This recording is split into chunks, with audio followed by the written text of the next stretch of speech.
This is Will, a man who once stood at the pinnacle of life, a master of finance with a passion for extreme sports and a love for life. But a cruel twist of fate, a sudden traffic accident, shatters his perfect world, leaving him paralyzed from the neck down. The man who once conquered mountains is now confined to a wheelchair, his days filled with nothing but despair.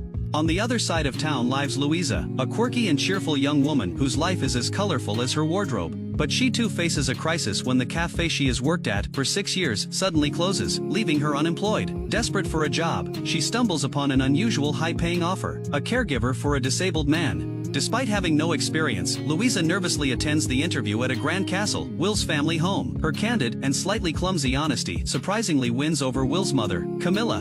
And so, two people from completely different worlds are brought together by fate. Their first meeting is far from pleasant. Will, embittered by his condition, greets her with a cruel prank. He is cynical, sharp-tongued, and determined to push everyone away.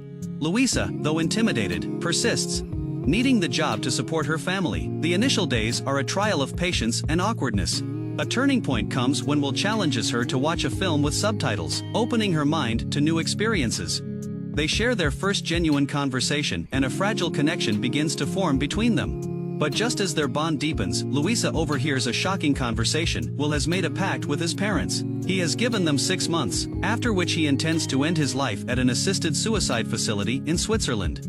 Devastated, Louisa makes it her secret mission to change his mind. She creates a bucket list of adventures to show him that life is still worth living. Their first outing to the horse races is a comical disaster, highlighting the logistical and social challenges of Will's condition. However, a trip to a classical music concert becomes a magical evening where they share a moment of profound connection.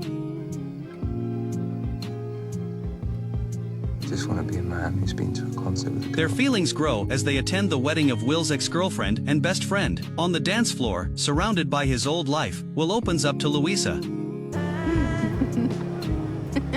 you know something, Clark? You are pretty much the only thing that makes me want to get up in the morning. Louisa's hopes are high. She arranges a luxurious trip to Mauritius, believing this grand gesture will finally convince him. The island is paradise. They swim, they laugh, and they fall deeply in love. But on their final night, Will delivers the heartbreaking truth. While this time with her has been the best of his life, his decision remains unchanged. He explains that he cannot bear to live this way and loves her too much to let her sacrifice her future for him. He asks her to accompany him to Switzerland, not to change his mind, but to be with him at the end. Heartbroken and angry, Louisa refuses and cuts off all contact after they return.